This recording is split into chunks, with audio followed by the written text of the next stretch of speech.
Good morning, ladies and gentlemen. This is Tim Spencer from the Rural Survival Show, sitting in for John Moore on this, a Monday, the 12th day of August in the year of our Lord 2019. Good morning, everybody. I hope everybody's having as good a day as you can with it being Monday. But anyway, I don't have a prepper tip for the day or anything like that. We're going to go straight to one of our most favored guests here on RBM, Mr. Sam Andrews. Good morning, Sam. Hey, Tim. Top of the morning to you, sir. Same to you, sir. So, how's your world going today?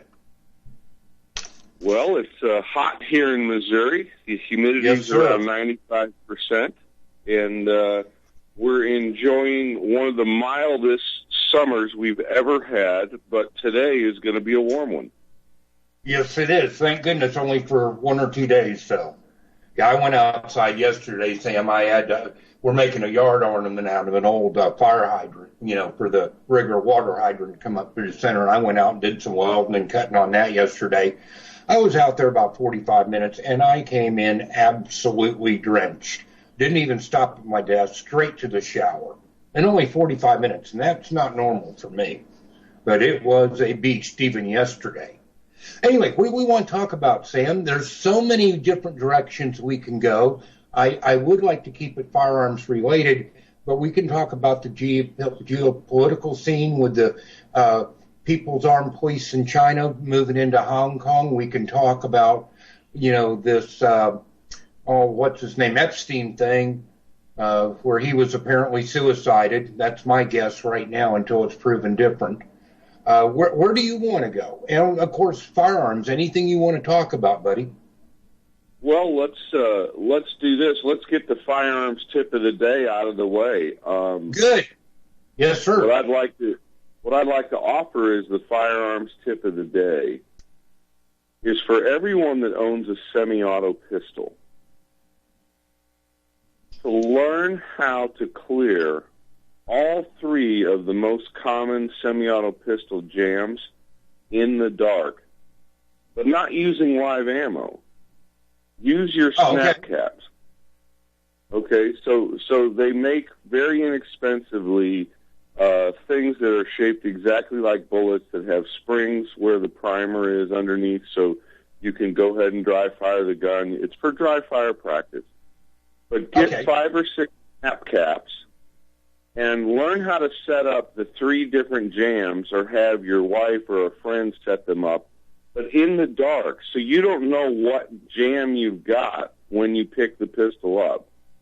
Right. And practice clearing those jams in the dark. So the 3 main types of jams are the stovepipe.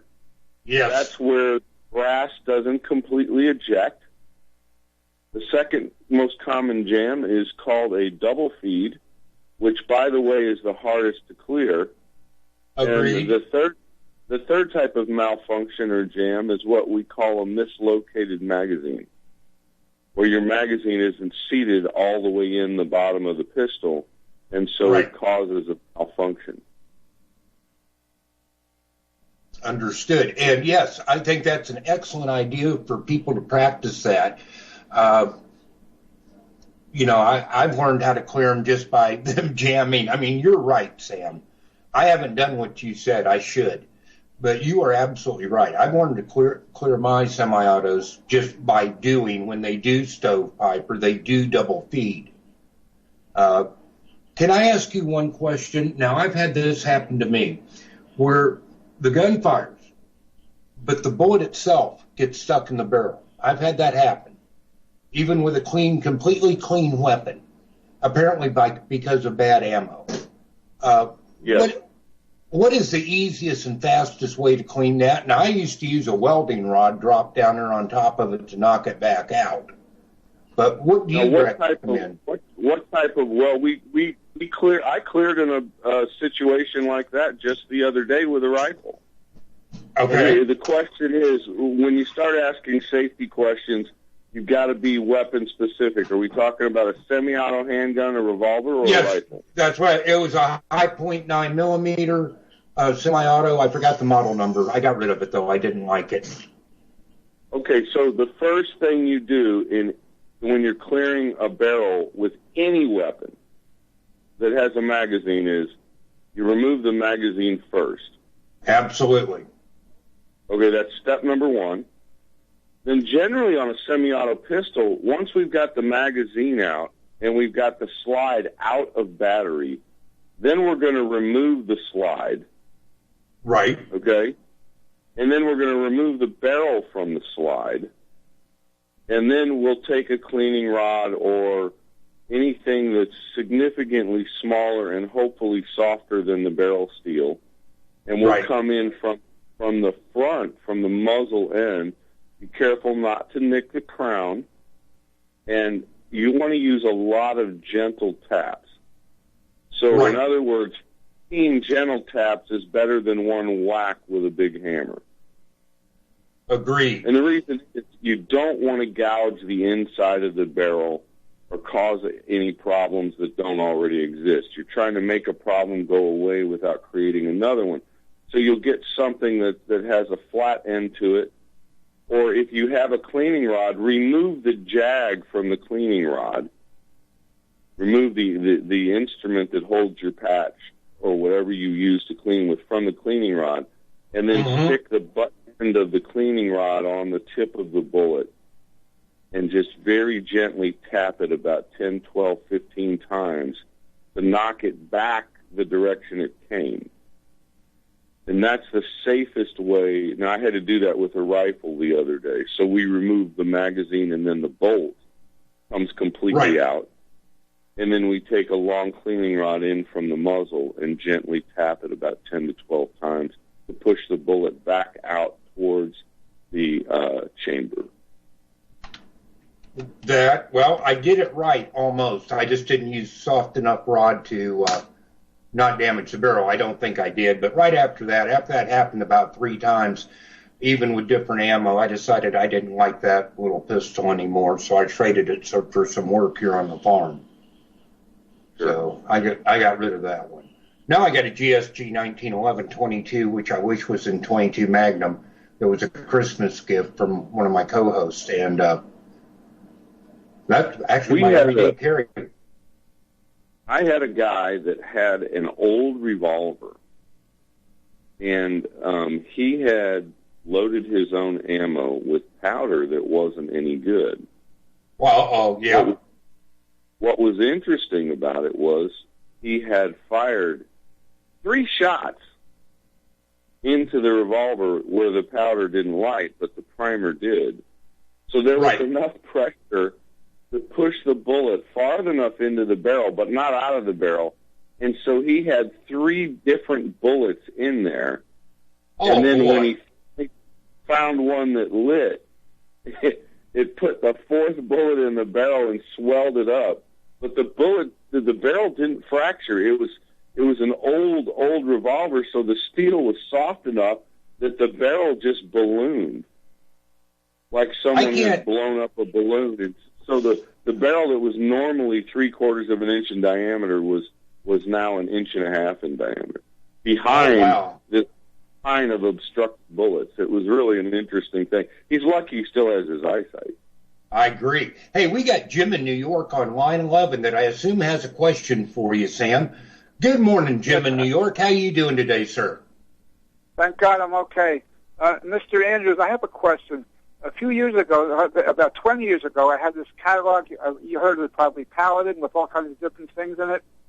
And there were some books advertised there by, I think his name was Rangar, about home expedient for different types of weapons for handguns. I think there was even one. Anyhow, my question is, I never tried doing it. My question is, assuming that somebody got the proper barrel material and he knew how to machine everything properly with the proper materials, have you seen those plans, and did they look okay to you? I have not seen those plans. But are you talking about manufacturing your own firearm? Is that correct? Yeah, he puts out these books called Home Expedient, different type. Each book is for a different type of firearm. And well, the guy's anyone with any basic machining skills could make their own gun, except for one issue. It's a very difficult most difficult machining that you do on a firearm without specialized equipment is make the lands and grooves and the helix of the lands and grooves in the barrel, and knowing what twist rate to make those grooves. And so, making your own firearm is a fairly straightforward, simple thing if you have machining skills, but you do need the ability to cut lands and grooves if you want to spin stabilize the bullet. Aren't there rifling bits available, et cetera? I'm sure there's something out there that could be used. There's 3 methods to make lands and grooves that are common. One is called hammer forging. That's a gargantuous machine that no one can afford. The second is cut rifling, and that's where you draw a cutter through on a helix, and you cut about 4/10,000ths of an inch off in a pass, and then you change the depth of the cutter and cut again. And so if you're making a 4-groove barrel, you'll make 4 cuts 1/2 thousandths deep, and then you'll move the cutter 3 or 4/10,000ths of an inch, and you'll go a little deeper. And with about 7 passes, you've got grooves that are deep enough to have a barrel. And the third way to do it is called button rifling, where you take a hardened carbide button on a very stiff rod, and the button is in the middle, the rod's on both ends, and you draw the button through a very carefully reamed bore, and the rod is rotating on a helix extremely slowly as you pull it through, and you've got to have some really high-quality lubricant on that button for it to pull through the steel, and it literally displaces or dents the steel as you pull it through and creates your groove in the barrel. So I think there are kits out there for cut rifling, but I've never seen a less expensive kit for button rifling, and certainly not for hammer forging. That's an extremely expensive machine, but makes barrels in like every 2 minutes kind of thing. And I want to say one other thing. A number of years ago, I went to looking out searches on the internet for home weaponry, and I would say that like maybe 100% of them looked like they were. Some of them looked like they were purposely designed by someone with an ulterior motive to cause damage. Yeah, and that could be, and it could be just propaganda. The other thing is, I think when it comes to gun making, the 3D printing aspect is the way to go. If you want to make your own weapon system, then you're going to need to get into 3D printing. That's the logical step these days, and there are plenty of programs out that are well written for your 3D printers to manufacture various types of guns. Well, thanks a lot. I don't know if I'm going to go ahead with this. It's just mostly a matter of curiosity. I deal with other type of mechanical situations, but I have researched these things. And thank you very much. Hey, thanks for the call. Have a great week. Thank you, Tim. Now, I've got a question for you on the same subject, Sam. CNC. Now, isn't that what's being used mostly for like these receivers, or not receivers, but these lowers that you can buy and all that stuff? Well, the company that makes the most receivers in the United States is a company right in St. Louis, Missouri called Chemco Aerospace. Okay. They have, in downtown St. Louis, they have a railroad track that's almost 80 yards long inside a building. Wow. And they have like 7 Makino 5-axis milling machines on each side of this railroad track. And they roll a cart up to the end of the railroad track, and a robot comes up this railroad track and grabs a billet piece of aluminum or a forging off the cart and goes and places it on one of the machines in a fixture and removes the one that was just finished and brings it back, stacks it on the cart, and grabs another billet or forging off the other side of the cart. And it just feeds these 14 machines day and night. And they make AR receivers at a speed that would defy logic. It's really remarkable to watch. Well, the profit's got to be incredible considering, some of the prices I've seen. I'd say that they're company making receivers. Yeah, they're making receivers for all of like many of the AR companies, Rock River, Remington. They just make receivers for a lot of big names. Wow. Now, you yourself, there at the Freedom Center, manufacture firearms like one at a time, right? Right, Sam? We do. We build custom rifles. And that company is Tier 1 Weapons Systems, and we build the most accurate rifles in the world in that machine shop. But our rifles are a different level of technology. We use different materials. We're using tougher steels that are harder to machine. We're using deep nitriding processes. We're using high-tech coating so you don't have to lubricate the gun. We do some high-end stuff, and we've built stuff that the Secret Service uses, that the SEAL teams use. We built the sniper weapon systems for St. Louis City SWAT and some other agencies. But it's a real fun deal because I personally enjoy the R&D side of engineering, and I get to do a lot of that for Tier 1 weapon systems. Oh, that is excellent. I mean, you and I are thinking the same way. To be honest with you, Sam, me personally, I would care, this is me personally, nothing wrong with shooting, but I'd prefer to work in that environment, developing new things, than I would to be out on the range myself. That's just me. But I love the engineering stuff. I don't know that much about it. I learn everything I can. But especially these coatings you're putting on these weapons that not negate, but limit the need for lubrication. I would sincerely love to be hands-on learning more about that. That is so cool to me. Well, it's a huge step forward on a mechanical device when you can reduce the friction so much that you don't need a petroleum-based lubricant or any type of polymer. You don't have to introduce anything with surface tension. So it's obviously a big advantage in the desert and other places like that. All right, folks, we'll be right back in 3 minutes. 1-800-313-93.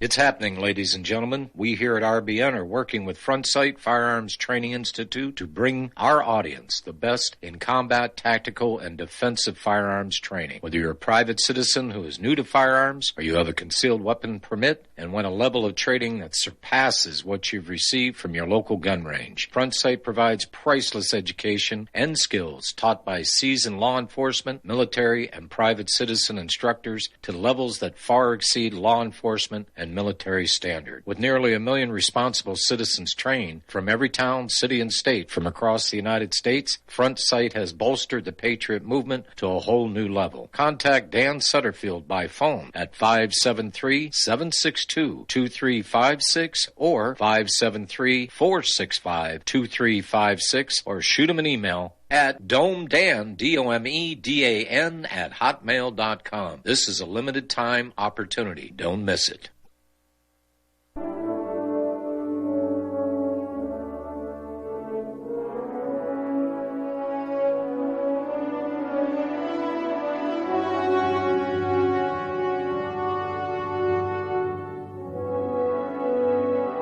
And welcome back, ladies and gentlemen. This is Tim Spencer sitting in for John Moore today. This is Monday, the 12th day of August in the year of our Lord, 2019. We're visiting with Mr. Sam Andrews from the Freedom Center in Lebanon, Missouri. Sam, real quick, can you tell everybody how to contact you if they're interested in a rifle build or if they're interested in range time or the other services you have to offer? Sure. Just give us a call at 417-718-2597. Okay, fantastic. You know, I've got to come visit you one of these days, but it's so hard for me.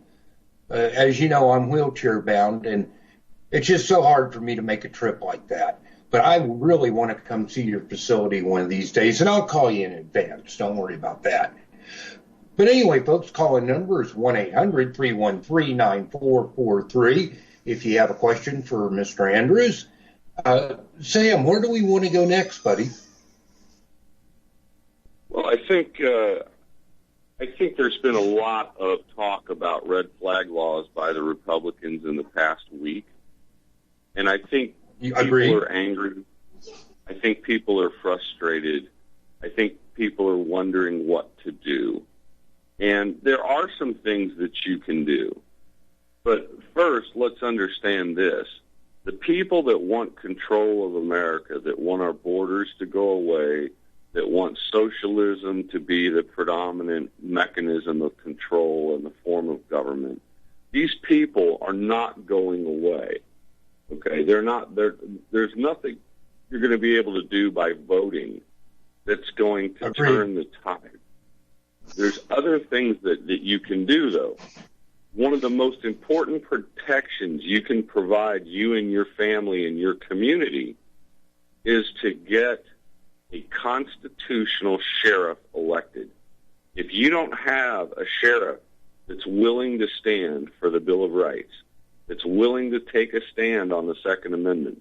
You know, out in Oregon and Colorado, we had all of this bogus gun laws passed. And sure enough, sheriffs all over the state said, we're not enforcing that. Right, I remember that.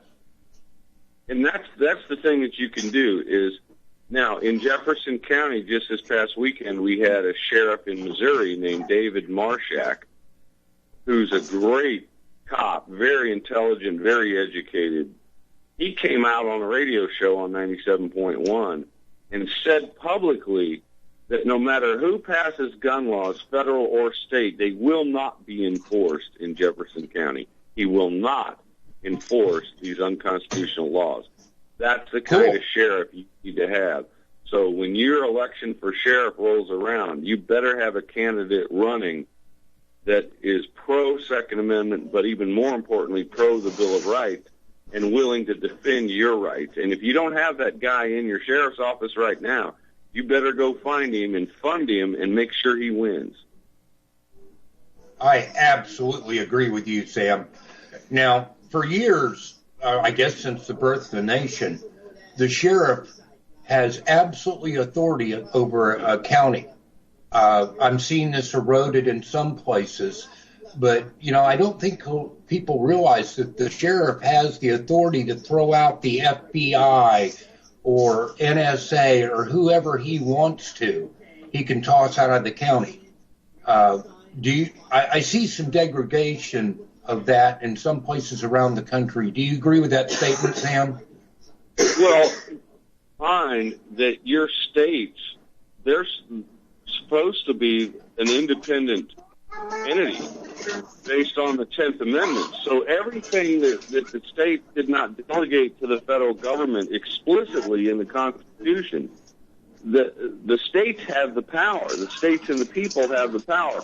And yes. So depending on how your state constitution is written, depending on how your state laws are written, will have an effect on what legal level of power the sheriff can exercise.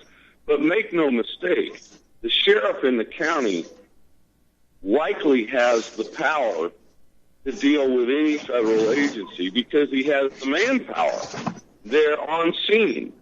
And so power under the law versus power in the real world are not always the same exact thing. And there have been many circumstances where sheriffs have told the federal agents, no, you're not going to do that in my county. And there was a standoff, and in almost every case, if the sheriff didn't cave, philosophically didn't cave, if the sheriff stood his ground, the sheriff prevailed. Exactly. And now, I can't remember the exact cases. I do remember reading about them. I believe one was here in Missouri, where back here a few years ago, any veteran that couldn't manage his own finances or had to have help could not allow guns, according to the VA. This was under Obama. I think it was like 170,000 people affected. And I did read about a sheriff that stood up to the feds and said, no, you're not taking this man's guns. Do you remember that story, Sam? Yeah, I'm not sure if that was in Missouri, but I don't know the specific of it. But that happened all around the country. Sheriffs stood up on that deal. All right, we'll talk about that as soon as we come back. 1-800-313-9443. We'll be right back.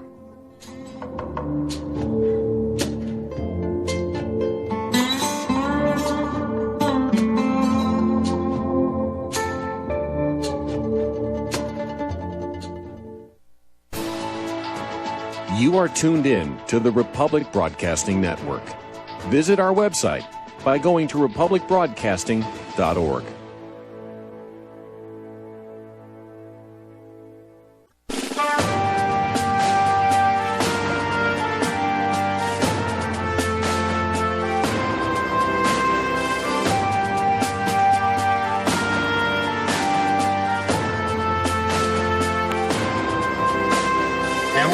Ladies, John Moore on this Monday, the 12th day of August in the year of our Lord 2019. We're speaking with Mr. Sam Andrews from Freedom Center USA.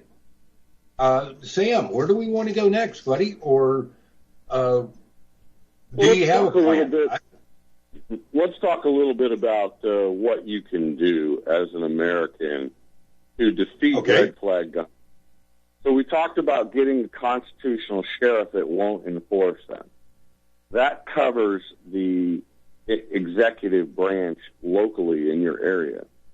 But also importantly, you want to write your senator if you don't have the ability to call them.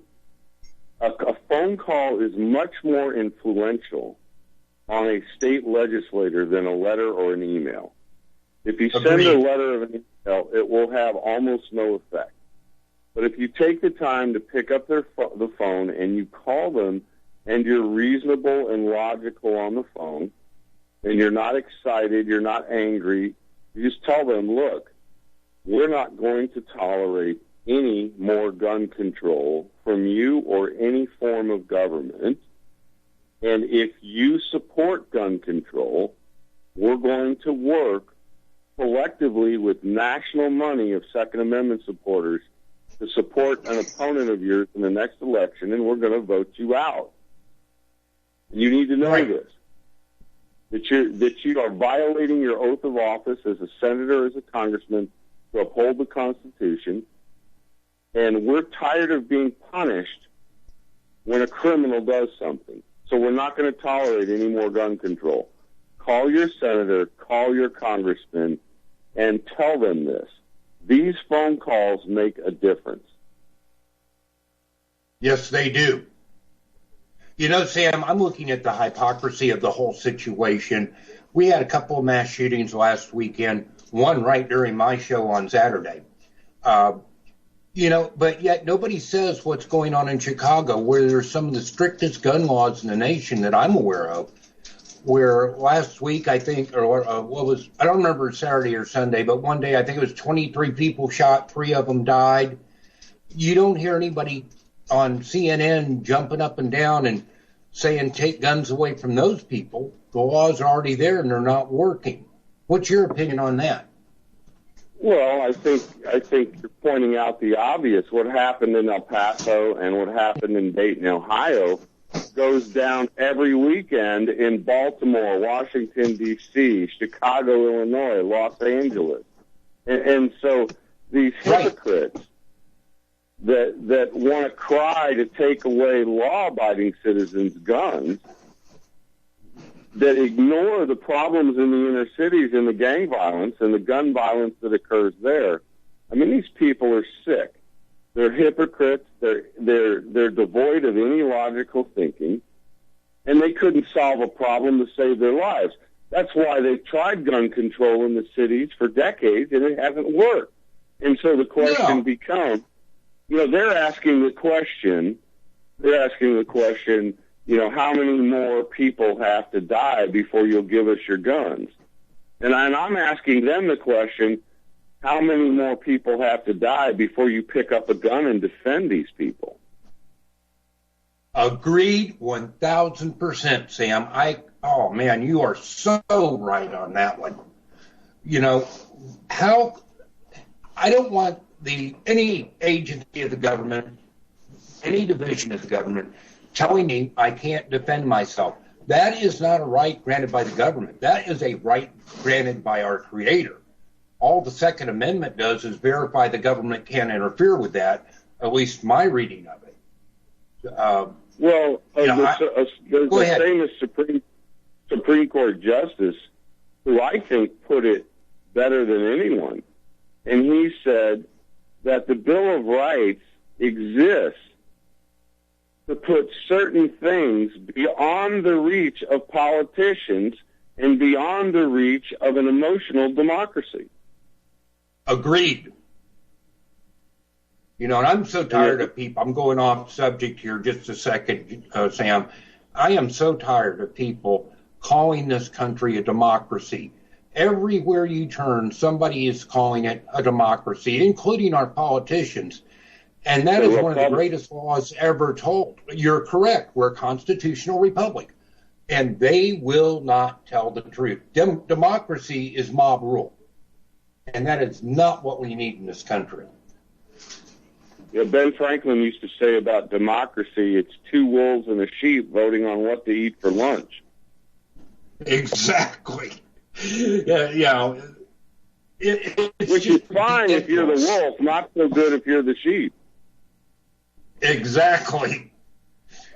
So, well, what can I say, Sam? This is an age-old problem in this country. We're not going to defeat it by talking about it here on the radio. As far as the democracy versus constitutional republic thing goes, nobody's going to buy it. Let's keep talking about the things that you should be doing based on the current political climate. And so a lot of people say, oh, you should be preparing for civil war, or oh, you should be fighting it politically, or oh, you should be doing this or that. You should be prepping and storing food and water. Let me tell you something. You should be doing all of these things. Your responsibility as an adult is to plan for any contingency that may happen. Nobody has a crystal ball. I agree. Nobody knows when this country is going to devolve into civil war. If they tell you they do know, they're lying. Now, do I think that it's highly probable in the next 24 months to 18 months that we wind up in a civil war? I do. I think there are a lot of forces and entities and inertia pushing us that direction, but I don't know for sure. But my responsibility as an adult is to prepare for that contingency and for other contingencies that may occur. Exactly. And the reality is, Sam, if you're prepared for one scenario, you're likely prepared for several scenarios all at once. We're prepared here at my home, family of 6. We're prepared pretty much for whatever happens. If an earthquake comes, if a tornado comes, if there's civil unrest, the preps we've made will help alleviate all those problems. So if you prepare for one, you're prepared for them all pretty much. Well, I'd like to throw in a prepper tip of the week that I think a lot of people aren't aware of. Okay. So everybody talks about the possibility of EMP. Some people believe it could come from the sun, which is entirely possible. It has before. Yeah. Some people believe that the Russians have a weapon that can fly into the ionosphere that can soak electrons and then redirect them towards a target. Very effective weapon, EMP weapon. Some believe that our power grid, 80% of it could be defeated in an hour. Which is also... I actually agree with that. Entirely possible if you know how to do it. And I'm not going to talk about how to do it on the air because that would be irresponsible. But the bottom line is there's a simple way to be much more prepared for an EMP event. And that is if you can take key items, radio communication, a spare cell phone, you could take your flashlights, your batteries, spare batteries, your chargers, having rechargeable batteries with a couple of chargers, all of these little electronic things that are very helpful when the power goes down. and you put them in a galvanized trash can. Yes. Now, people say, why a galvanized trash can? Well, it can't just be any galvanized trash can. It has to be one that isn't bent up, that a round lid fits tightly all the way around. And here's what you do. You get some truck bed liner, and you spray the inside of that trash can, and you give it about 4 good coatings. And you tape the holes where the handles come through the trash can, and you spray into those holes. And you put a good lining of the truck bed lining on the inside of the trash can and on the lid. And then you store those items in that galvanized trash can. If you have a basement, store them down there. And that will protect your chargers, your batteries, your flashlights, your radios, your electronic hearing protection. That'll protect all of that stuff from an EMP pulse. Absolutely. You know, one of the things I've done, I just want to throw this out there real quick, Sam. I'm not trying to step on you, buddy. But one of the things I have done, I had an old cell phone. I just replaced mine because the glass was cracked. Well, it had a slot for a 512 gigabyte memory card. Not gigabyte, but gigabyte. And what I'm doing is downloading all kinds of manuals and stuff like that and putting it in my little Faraday cage, which is a metal ammo box. And that way, if everything goes, I've got all this reference material that's easily accessed along with the solar charger to keep my phone charged up. So that's something people, you know, can do very cheaply and keep a ton of information. All right, please continue, Sam. I'm sorry for stepping on you. No, that's a great idea. You know, any information that you can categorize or catalog and save is a great thing. And now, as far as what we call the EMP can, that's a very inexpensive way to protect some key items. Now, if you've got really expensive items, like let's say we take, what on earth was that noise? We take like something like a cell phone or a laptop computer, and we wrap it in aluminum foil, then we wrap it in bubble wrap, and then we wrap it in another piece of aluminum foil, and we put it in the EMP can. And you've got an extremely well-insulated methodology to protect smaller items from EMP events. Absolutely agree. Now, my biggest fear is not the Russians launching an EMP or the Chinese. And the reason that is, Sam, no, I have not been in the military for a long time, but I know what our war plans were in case that happened. I'm not saying they are now, but it used to be one EMP was a full retaliatory launch. You know, so I'm sure it's still something similar, but I don't know that for a fact. But the risk to whatever country launches an EMP is just staggering. You know, so I don't know if it'll happen. My guess is if it does happen, it'll come from the sun. Well, you know, like I said, you know, people can make prepping a lifestyle, and I really don't recommend that. I think it's unhealthy psychologically. But you can store a certain amount of water, a certain amount of food, a certain amount of ammo, some key items in an EMP trash can, okay? And you can get prepared 95% of what you could do with a given budget and get that done in less than 4 to 6 months and stop worrying about it. Go live your life. Enjoy life. Be happy. That's why God put us on this planet, is to enjoy life. So don't make it a lifestyle. Just look at the contingencies, make some plans, get the work done, and move on. Enjoy your life. That part of your life has been taken care of. Move on to other more important things. Oh, I agree with you completely, Sam. You know, the only reason we call it prep, and it's not really prepping, we've had ice storms where we've had no electricity for 4 weeks. You know that. You live here in the same area I do. You know, when nothing works at Walmart or the grocery store, when there's no power, you can't go. So we keep a few months' supply of food. We put the old stuff in the back of the shelf, the old stuff in the front of the shelf, the new stuff in the back of the shelf, And we use those things daily. I just have a little bit extra. That's all. Well, a lot of people don't realize that the logistical chain of grocery stores has changed because the margins are so small. Right. It used to be that a grocery store would have a week of food in their warehouse right in the same building as the store shelves. It doesn't work that way anymore. Now you have these enormous stores and no storage other than the docks. And so stuff comes in on trucks almost real time.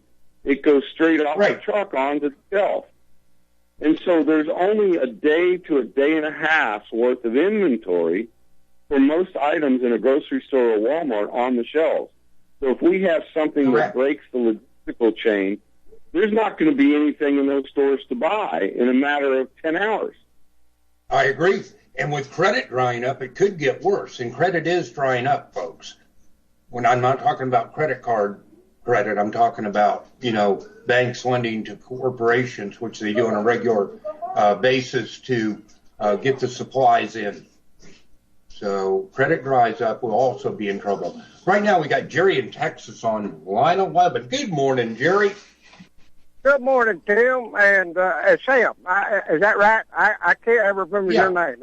I should be, but anyway, just a tidbit here. I know we're all kind of veered away from firearms, but I heard something on a bunch of us hams were doing a rag show over the weekend, and one of them said if you do any kind of a Faraday protection on your stuff, put an AM radio in whatever you're setting up, and turn it on and put it in there.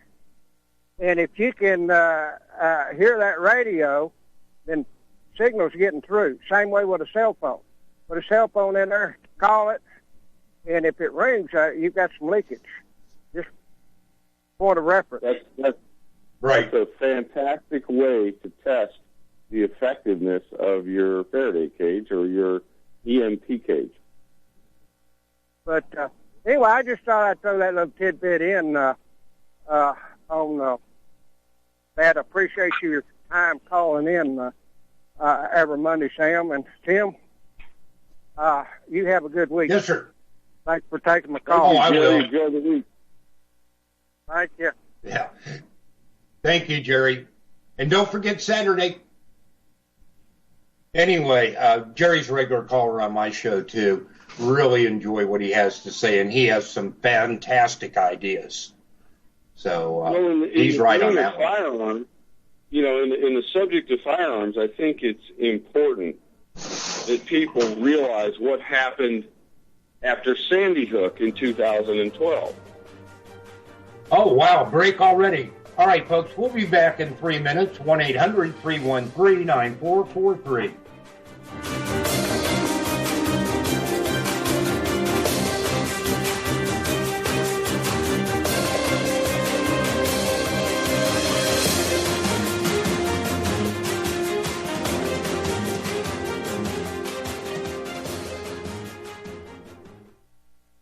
Tired of being lied to by mass media? It's growing more and more apparent today that news is received less and less through standard media outlets. Even with a growing audience every day, RBN is beginning to direct more efforts into social media. Social media and the use of the internet is fast becoming the primary source of people for news, regardless of demographic. RBN has set out to provide some of the best news on the internet through republicbroadcasting.org, and also has begun to use the tools to our advantage by way of social media. Republic Broadcasting is now operating a Facebook page to function as yet another avenue to have our collective voice reach new audiences across not only America, but across the globe as well.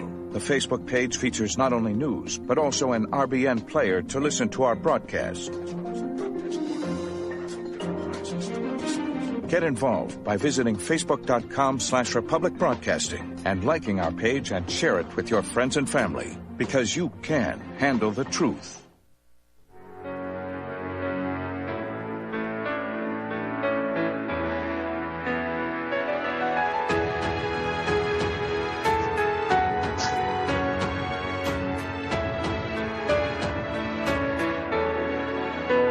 Welcome back, ladies and gentlemen. This is Tim Spencer sitting in for John Moore on this, the 12th day of August, in the year of our Lord, 2019. We are visiting with Mr. Sam Andrews from Freedom Center USA. Okay, Sam, we were talking about Sandy Hook. You want to go ahead and pursue that, or you want to switch subjects, sir? I want to talk about what happened to the firearms industry as a result of Sandy Hook, since we've had some recent mass shootings. So here in Missouri, and in most places nationally, we had things disappear quite quickly from the distribution chain in the gun industry. Yes. And first thing to get bought off the shelves were AR-15s and magazines. They were all gone within a matter of 2 days.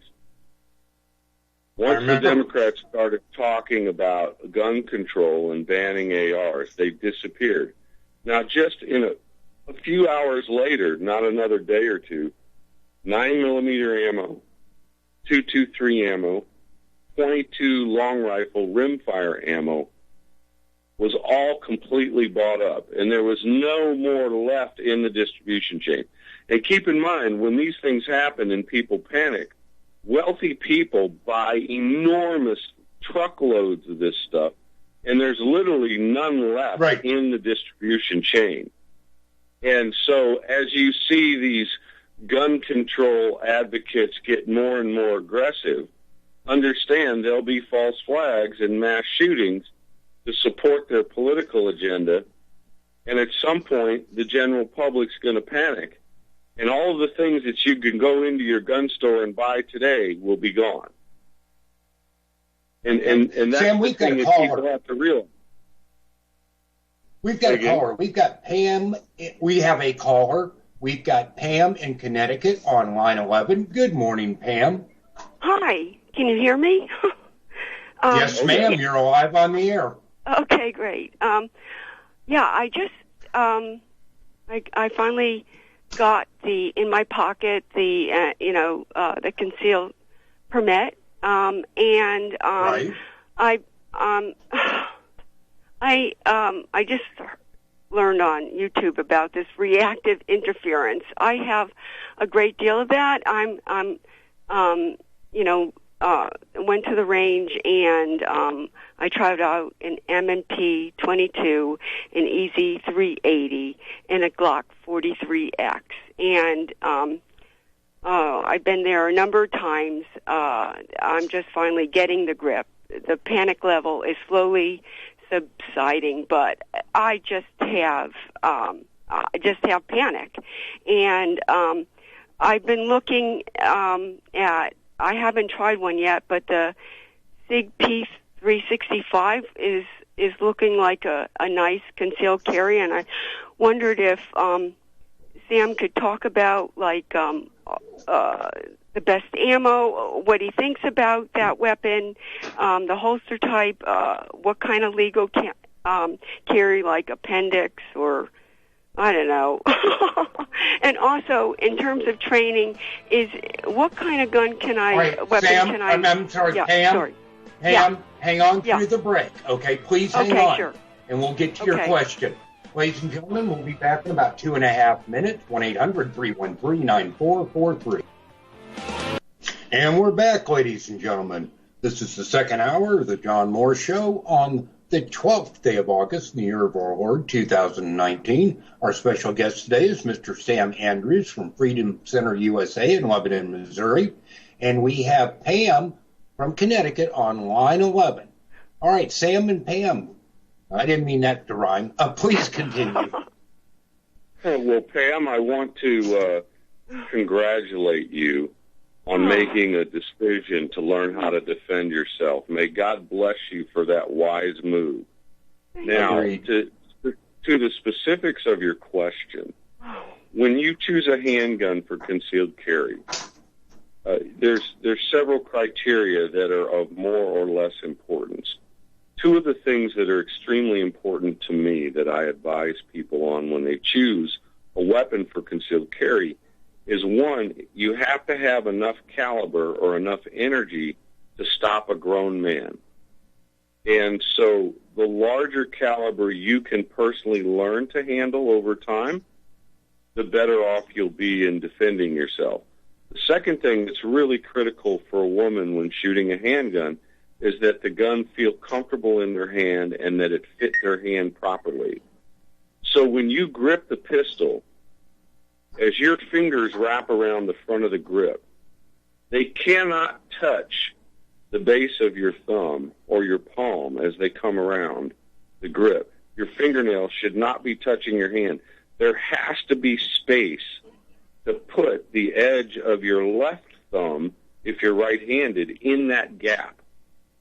And so women typically feel comfortable when they first go shopping for a pistol with something they can wrap their fingers around completely, like they're holding a broomstick or or something smaller in their hand, like a baseball bat or a golf club. That you don't want to grip on a handgun to be that small, and the reason is when you learn to shoot it properly, you don't use the small muscles of the forearm to control the recoil. You need a larger grip where you can get both hands engaged on the pistol and use the big muscles of your upper body to control the recoil. Now, as far as the anxiety and the fears and the things that go with learning how to shoot a pistol, what we're talking about to help you is something called systematic desensitization. Right. Now, my wife's a psychologist. She has a private practice. She works with people all the time on systematic desensitization techniques to overcome your fear of firearms. And I'll tell you, there's two things in my experience as an instructor that I've noticed help people the most and help people the fastest that have a little anxiety or some fear. One is dry fire practice, and you do that at home with snap caps. You get all of the live ammo out of the room. No live ammo can be in the room where you're dry firing practice. You get a big box full of newspapers. You get some snap caps, which are basically fake bullets, and you practice loading, unloading, cocking the slide of your pistol, and dry firing, aiming at the center of this box that's got 15 inches of newspaper packed into it. So this is a safe way to dry fire practice. This will help you overcome your anxiety. Now, the second thing you can do is go to the gun range with your hearing protection, with your eye protection, on a nice day, just to eat lunch. You're not shooting. You're not handling firearms. You just drive up to within, say, 100 feet of the fire line, sit in the air conditioning of your car or with the windows down on a nice day, and have a nice lunch and enjoy the hour and listen to the gunshots from a distance. And then gradually park your car a little closer and a little closer and a little closer to the firing line. And the combination of the dry fire practice with the handgun and eating lunch on a nice day, stress-free, at the firing line and listening to other people shoot their guns, gradually all of that anxiety and all of that fear of guns will start to disappear. Huh. Well, yeah, I haven't gone to an outside range. It's inside, and I don't know if they'd let me eat lunch there. Do you think they'd allow me to dry fire at the range inside? I don't know. The ranges all have their own policies, but an indoor range is the worst place to learn how to shoot a gun because you have all these walls and dividers around you, and the concussion is horrific. Oh. You need to get outside with a suppressed .22, and this is like when women come to our range for an introductory handgun class. We start them with a suppressed .22 outside on a pleasant day, so they enjoy the experience and not being beat up by all the overpressure of an inside range. In fact, Pam, I refuse to shoot at an inside range. I will not do it. Wow. Okay. Yeah, because I don't know. It's not getting. It seems to get less, and then all of a sudden, it's like when I go there. Now I'm going there alone, and I'm not having my hand held by the instructor. But it's just, and then I see him once a week. But it's like the panic level. It subsides, and then I'm just kind of dry firing, without a snapcack. I just learned about the trigger, and pulling it in the different stages. Right. Well, unfortunately, Pam, you've gotten yourself into a bad situation. You're sort of a pickle. You want to stay away from those indoor ranges. Listen to me. I train men how to kill things at 2,000 yards with a 50 BMG sniper rifle. I don't enjoy being in an indoor range because of all the overpressure and the obnoxious fans, and every time someone fires, the walls move, and you get bounced back from the overpressure. It's just a horrible place to learn how to shoot. You need to get to an outdoor range on a nice day with a suppressed .22 pistol and start to enjoy shooting. And that's the way to overcome the anxiety. I have anxiety when I walk in an indoor range, and I shoot guns every day. And I'm just telling you, it's the worst environment to learn how to shoot. That's the worst place you can put someone, is an indoor range. And when I said go to the range on a nice day and park your car 150 feet from the firing line and eat lunch and enjoy the day, that's impossible at an indoor range. You're doing the exact opposite of what you need to do to overcome anxiety by going to an indoor range. Okay. Thank you. Isn't that funny how that works? No. But you understand, with firearms, Pam, you're dealing with the laws of physics. Okay? You're literally dealing with the laws of physics. So as a human being, you're not immune to those laws. And when you fire a gun like a 40 cal Smith & Wesson that's got 30,000 PSI of pressure in the barrel, and that pressure escapes from the muzzle, it sends out a huge shock wave, a huge pressure wave.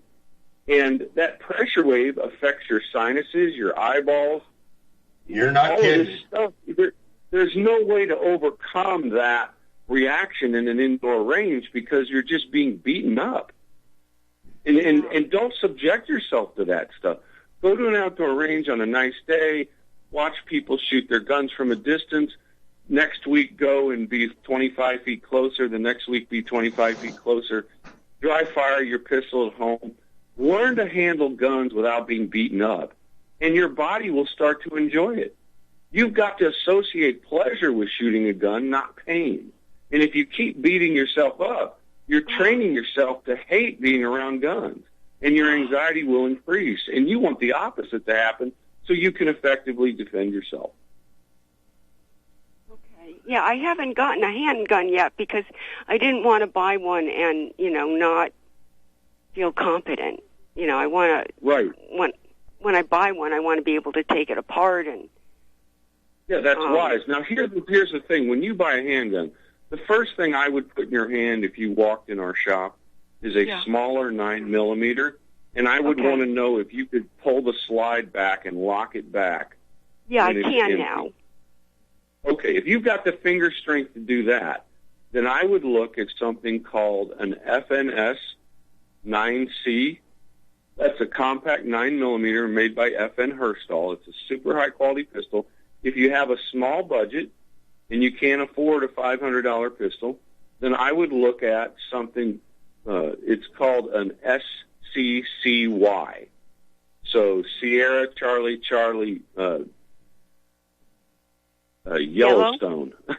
Okay. Yellow, yeah. We'll go with yellow. SSCY? SCCY. And they make something called a pistol, a 9mm called a CPX-2. CPX. And that's a $250 pistol that's extremely reliable, and it has a double action feature where if you pull the trigger and get a dead primer strike, you can pull the trigger again.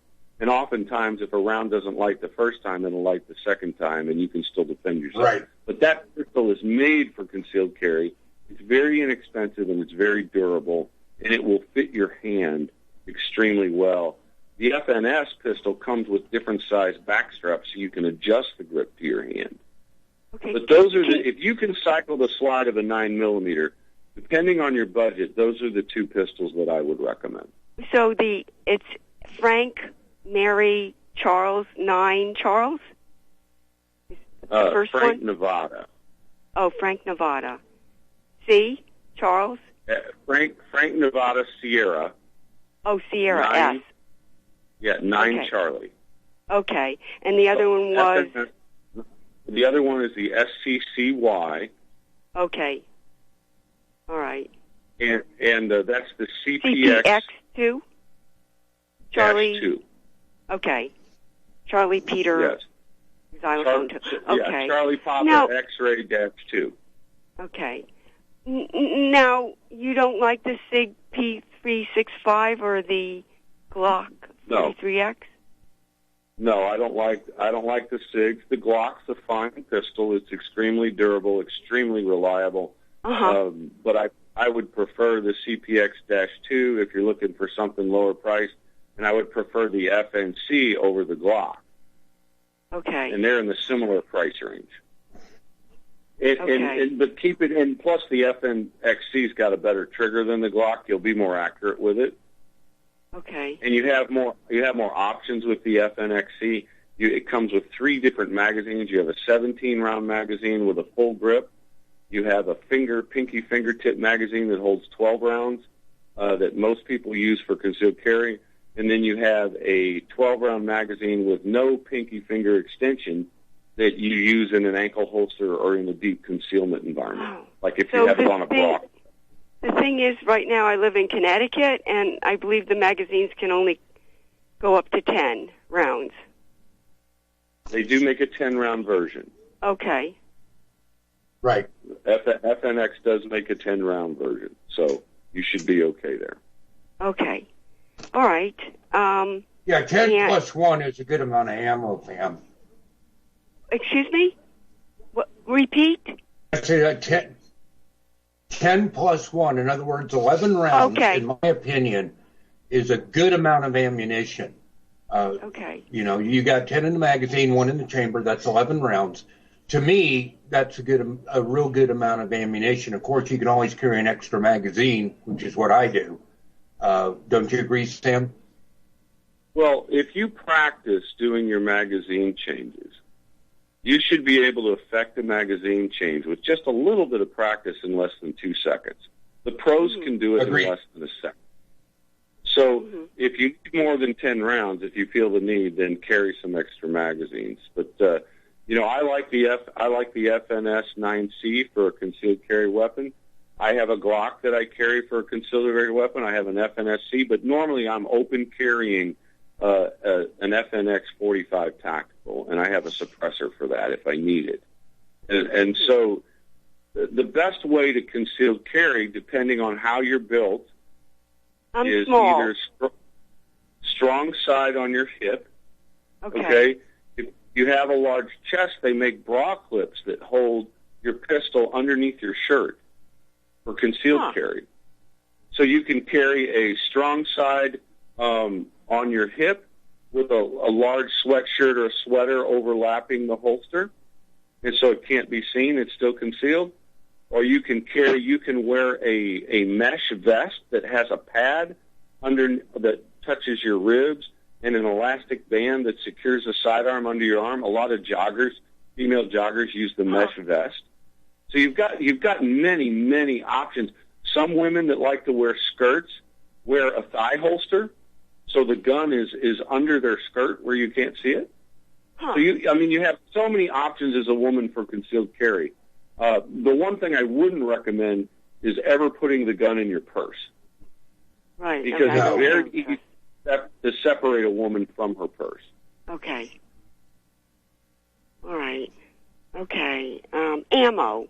What's the best 9mm brand? Okay. So the large brands, I like the Hornady ammo, the self-defense ammo from Hornady. It has a plastic ball that ensures expansion, which is really a good on the 9mm. Or if you have a 9mm, if that's the thing that you ultimately wind up with, Corbon, Corbon, Corbon makes a 9mm round 90 grain that runs 1,450 feet per second out of a short-barreled pistol.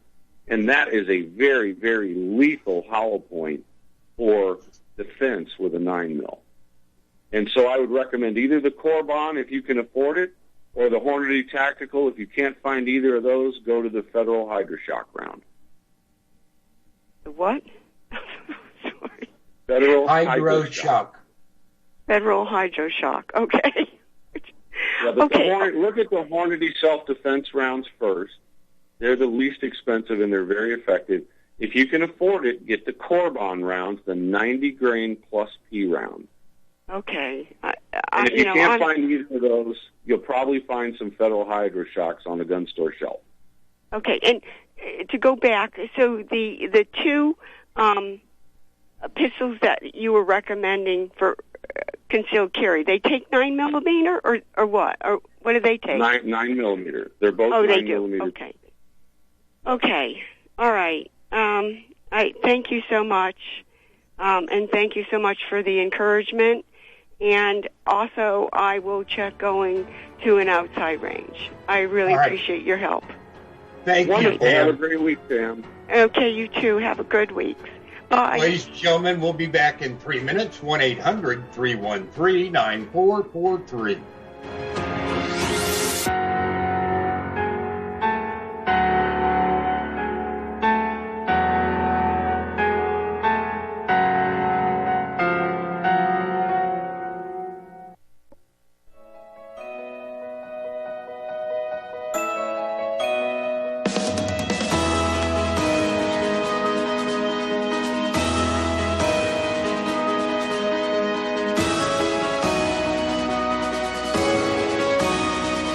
And we're back, ladies and gentlemen. This is Tim Spencer sitting in for John Moore on this, the 12th day of August in the year of our Lord, 2019. We're visiting with Mr. Sam Andrews of Freedom Center USA in beautiful Lebanon, Missouri.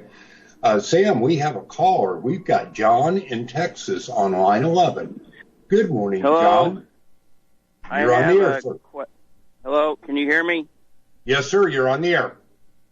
I have a question about something. I say, is there any possibility of there ever being what would be an on the beach kind of scenario if there was a nuclear exchange, or is that has that been discredited? I've heard all from other sources that radiation and fallout would dissipate to safe levels within 2 weeks.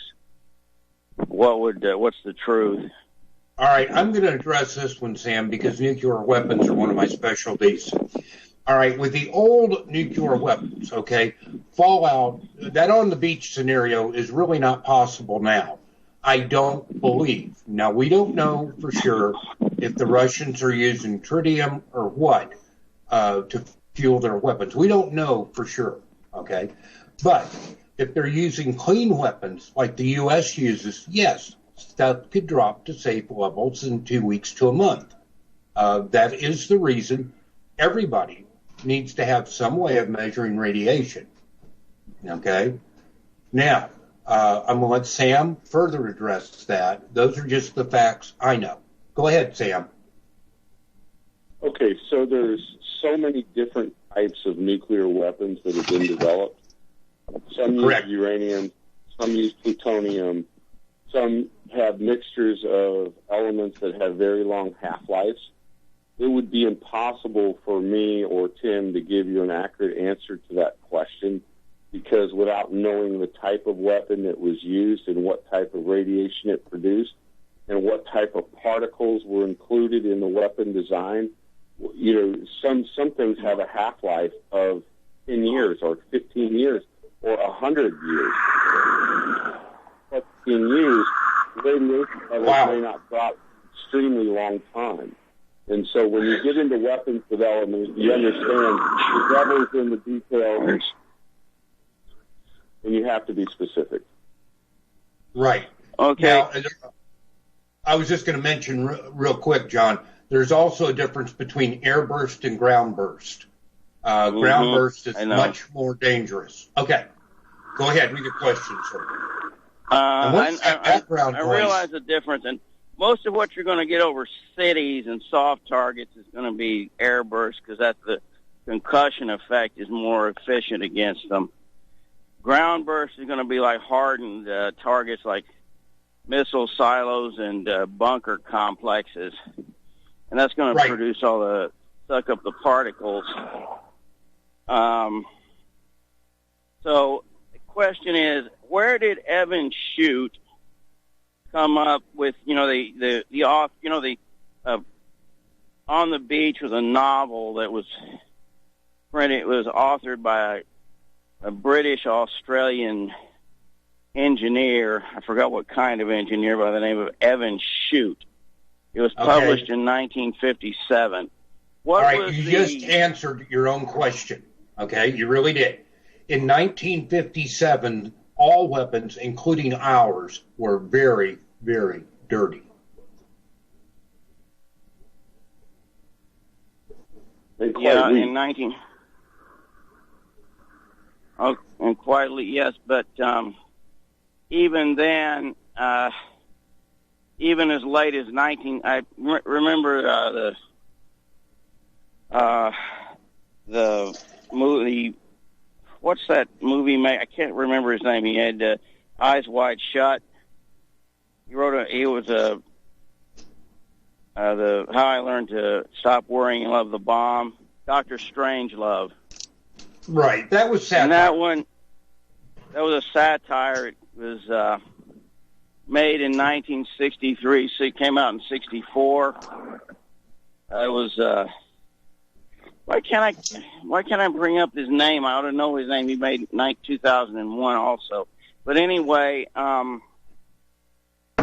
in that there was a line in there where George C. Scott, the character General Turgidson, he said that the best studies done even in 64 then indicated that the worst fallout would be dissipated to safe levels in 2 weeks.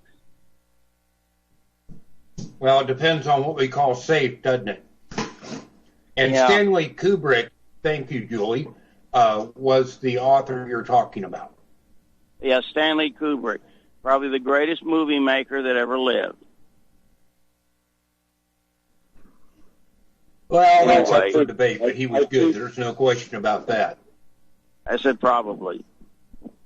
Yeah, I'm not giving you a hard time, buddy. I'm agreeing with you.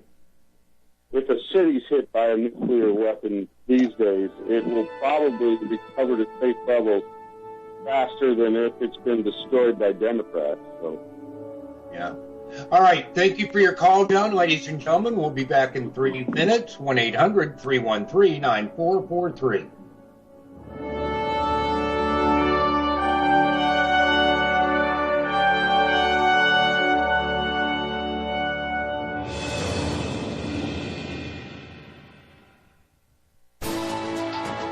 You are tuned in to the Republic Broadcasting Network. Visit our website by going to republicbroadcasting.org.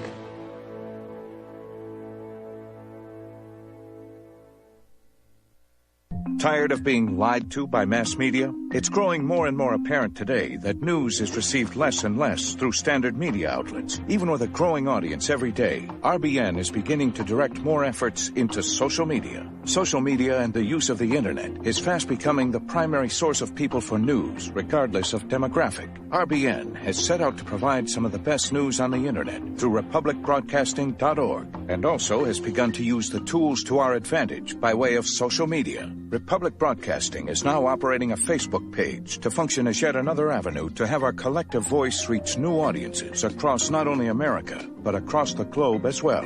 The Facebook page features not only news, but also an RBN player to listen to our broadcast. Get involved by visiting facebook.com/Republic Broadcasting and liking our page and share it with your friends and family, because you can handle the truth.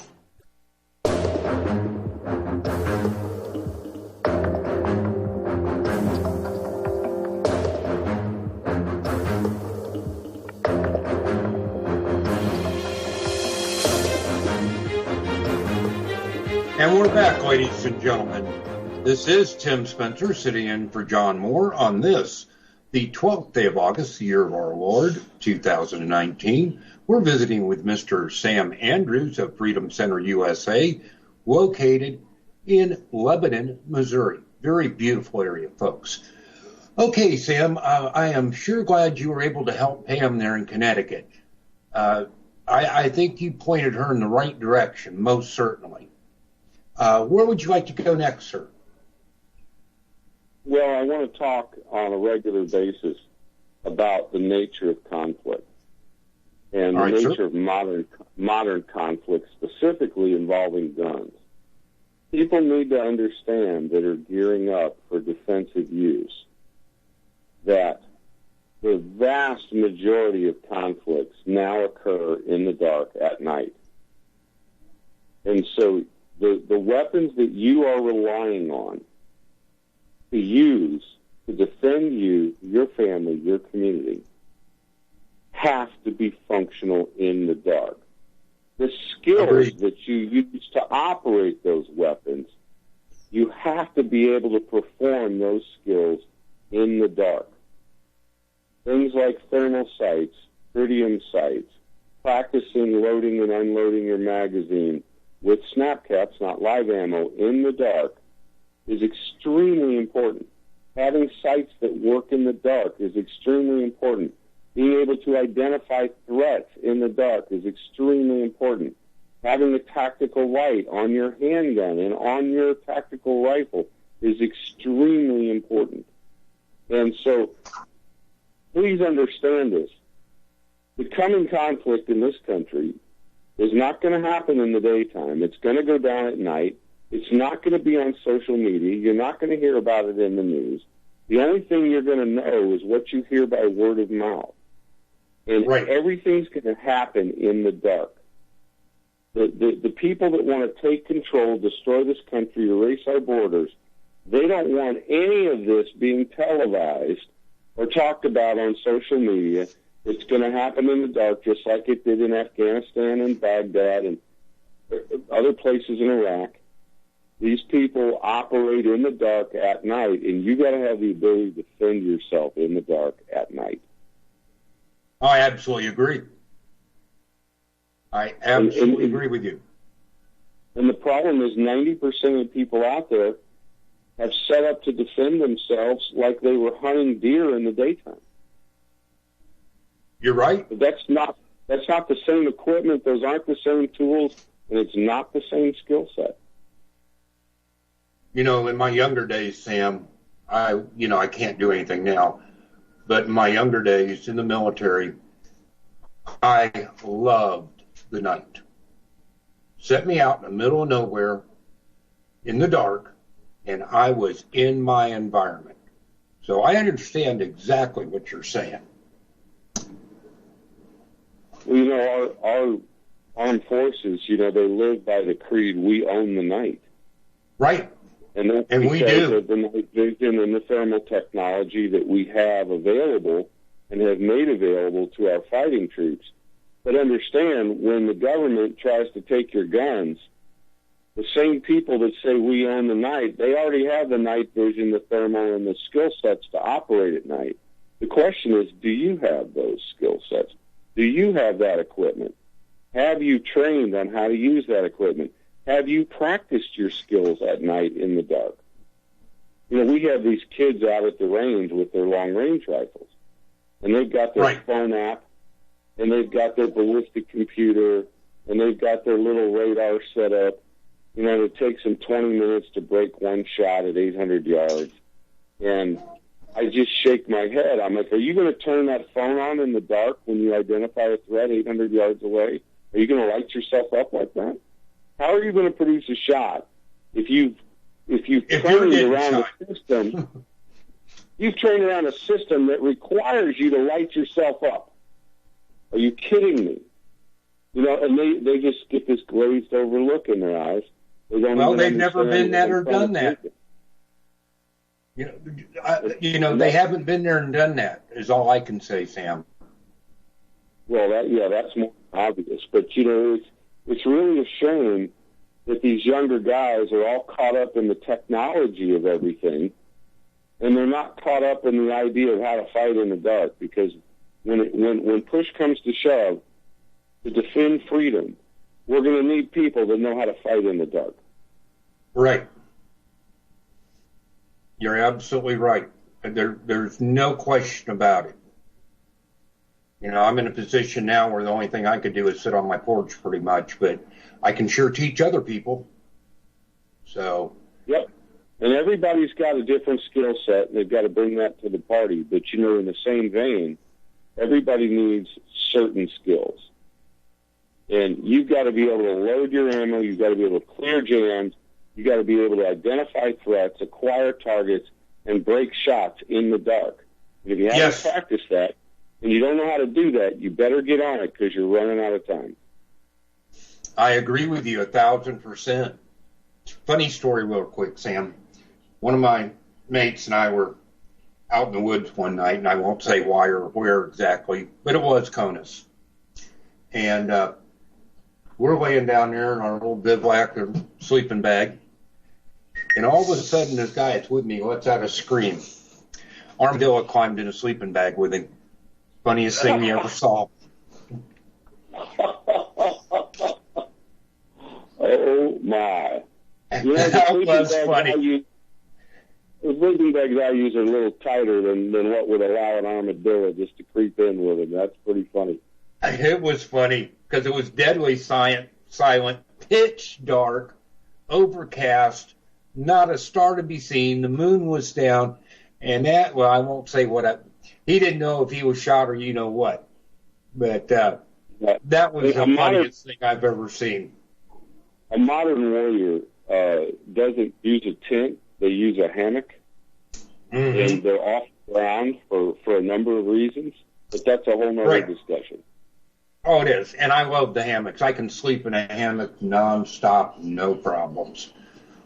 More comfortable than a bed, in my opinion. But and I've slept in a lot of hammocks. But anyway, go ahead. How quicker to set.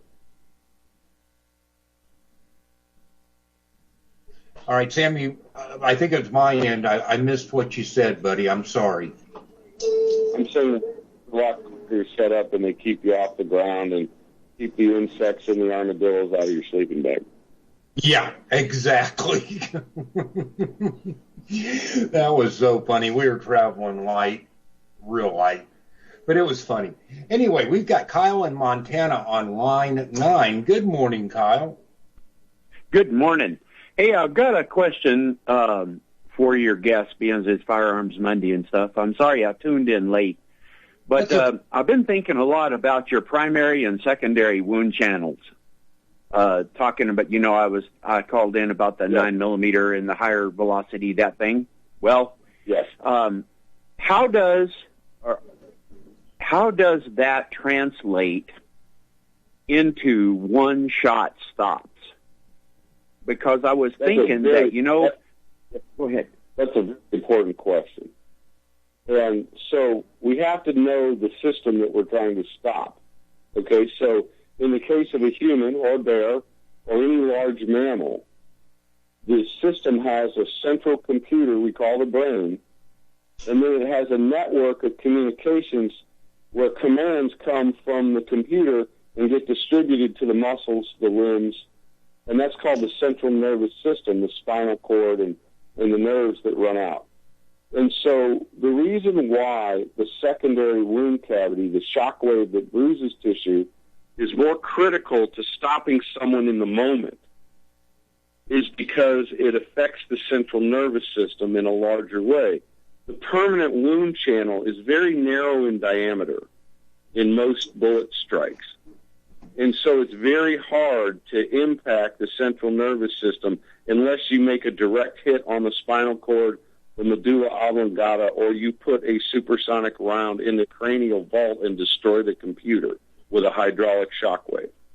So what the secondary wound cavity, which is the shock wave that bruises tissue all around the permanent wound channel, that's a much larger square inch area that has a much, much, much higher probability of affecting a central nervous system component. And that's why it's critical to stopping someone quickly. Now, if you shoot someone 10 times, you got a lot higher chance of cutting the spinal cord or hitting a CNS area in a destructive way. But if you've got one bullet that you put in the torso of a human being or an animal that sends out a huge hydraulic shock wave, it won't permanently destroy the tissue, but it'll short-circuit the CNS area and have a dramatic effect on their behavior and their ability to attack you. Okay, let me kind of follow that up with another question then. Wouldn't that tend to lend itself to using, and I'm going to be dramatic here just a little bit, rather than a 308, wouldn't that lend itself better for a battle rifle to be something along the lines of a 17, the 17 HMR or whatever, doing 3,000 feet per second, compared to a 308 doing? Okay. No, and it's because of cross-sectional area. Okay, so if you want to shoot someone with a 308 and have them have the best chance of shooting back at you, you would use a full metal jacket round that doesn't expand at all, and you'd have a hot hole near the bullet diameter going all the way through and coming out the backside of your target. Yeah, just like a drill. If you want to absolutely shut someone off with one shot, you would use a 110 VMAX that hits the target. It penetrates about 1.5 inches, and then that bullet grenades into a 10-inch Hershey's Kiss shape and blows a hole out the back of a human being the size of a volleyball. Yep. Okay, so, and why do you get such dramatic expansion with the 308 rather than a 17? It's about velocity in some respects, but it's also about cross-sectional area and creating a large shock wave. And it's the difference between someone sticking a needle in you and someone hitting you with a sledgehammer. Right. Okay. That's kind of what I was thinking along the same lines. There's multiple things that you need. You need a threshold of penetration, but then you need dramatic fragmentation. So you've got to get past the ribs, the fat, the barrier to entry. And then you want dramatic fragmentation where you use the RPM energy of the round to grenade the thing into dust. And then it liquefies everything in a very large area. And that's the most effective way. And with the powdered tungsten bullets like we sold to Secret Service and the SEAL teams, like guys like Team 6 and Team 5, they could dramatically make one-shot kills on the torso with an 87-grain powdered tungsten bullet because we found the proper core compression to get that threshold of penetration and then dramatic fragmentation. And when you get the fragmentation, then you can distribute the RPM energy into the body, not just the forward vectored velocity energy of the bullet. And that's what makes it extremely effective in one-shot stops. So were you doing that with a 223 round or 5.56 round? Yes. Yes. Okay. And those projectiles were $7.80 a round being sold to the dev group. Okay, so that's a very expensive way to get there. You can use a 53-grain VMAX and get a similar effect. Not quite the force and energy, but close. But you want speed, need velocity, but more importantly, you need RPM and you need fragmentation. Okay, excellent. And so you're a high. You think very highly of the VMAX. I do too, as well, because I've had friends of mine that were in SWAT before, and that's all they load pretty much for their weapons. I had one quick other question. Go ahead. Go ahead. Well, I had one other quick question, but I figure we're going to go ahead. I want to hear what you got to say. So, what is it? Well, we prefer the 53-grain VMAX and 26.5 grains of benchmark for a 5.56. That's a very, very effective defensive round.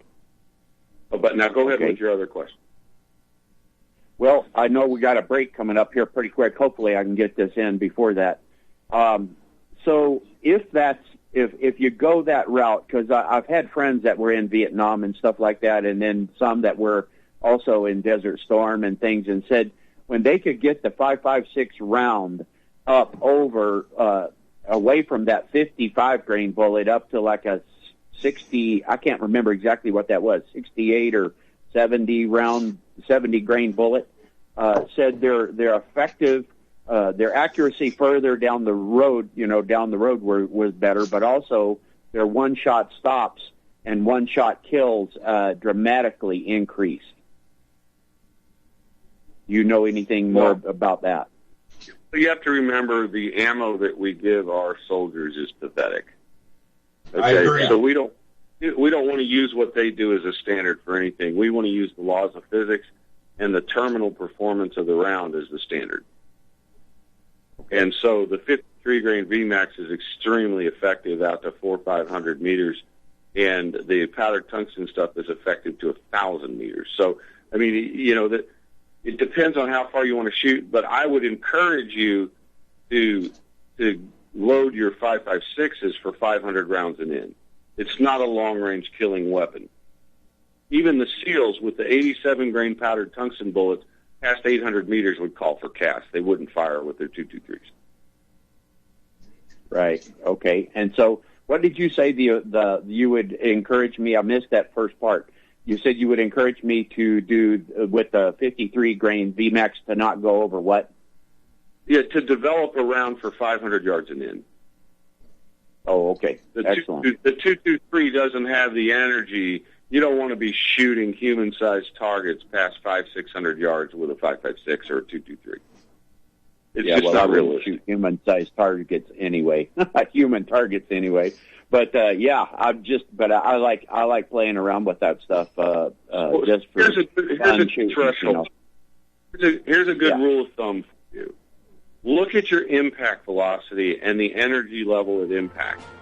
If you've got 4 times the energy level, we'll finish this after the break. Okay. All right, Kyle, we'll be right back. Sam, hang on. We don't have time for any more calls, folks, but we'll be back in 3 minutes.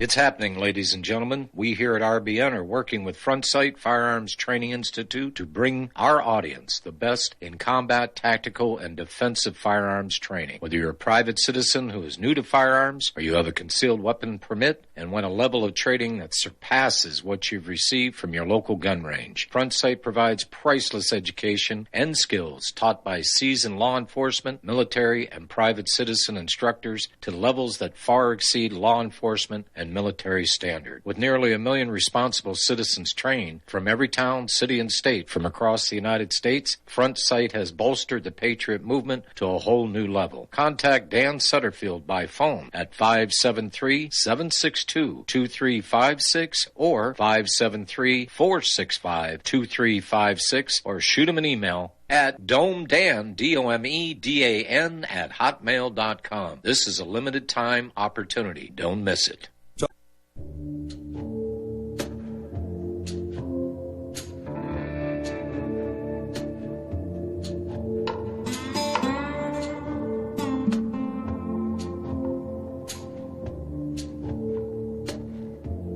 And we're back, ladies and gentlemen.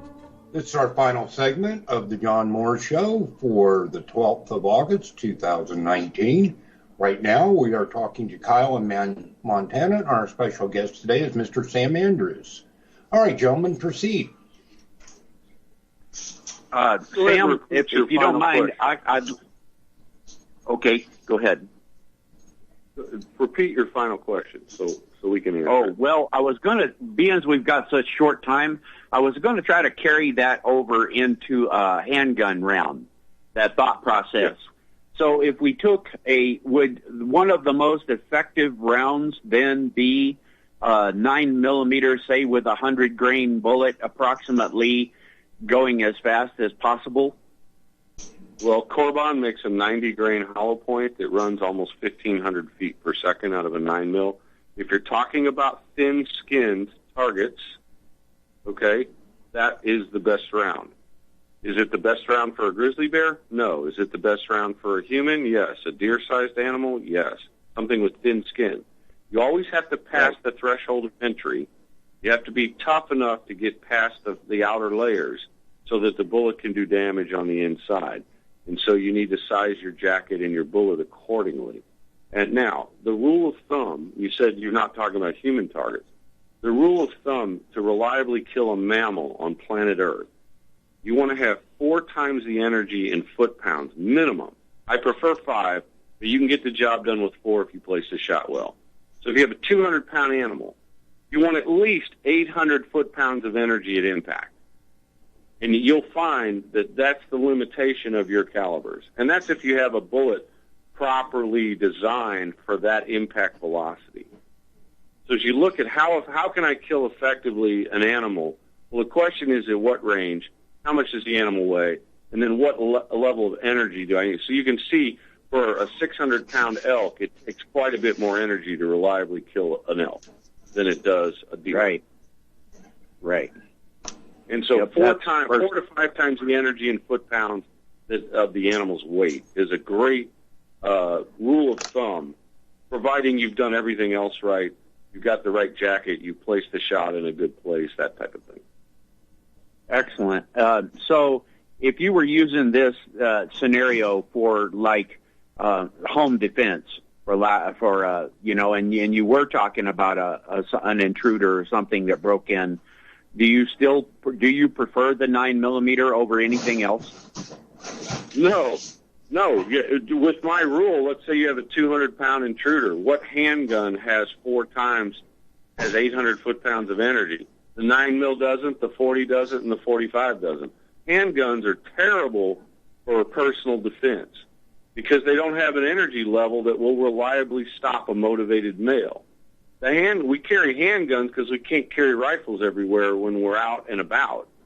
But if you're talking home defense, you're way better off with a rifle like a 6.5 Grendel AR-15 or a 223 Grendel with a VMAX load for home defense, because you've got the velocity to create the frangibility, and you've got the velocity to create the temporary wound cavity to stop a guy with one shot. All right, gentlemen, we're out of time. Sam, thank you. Kyle, thank you. I'll be back tomorrow, same time, same channel.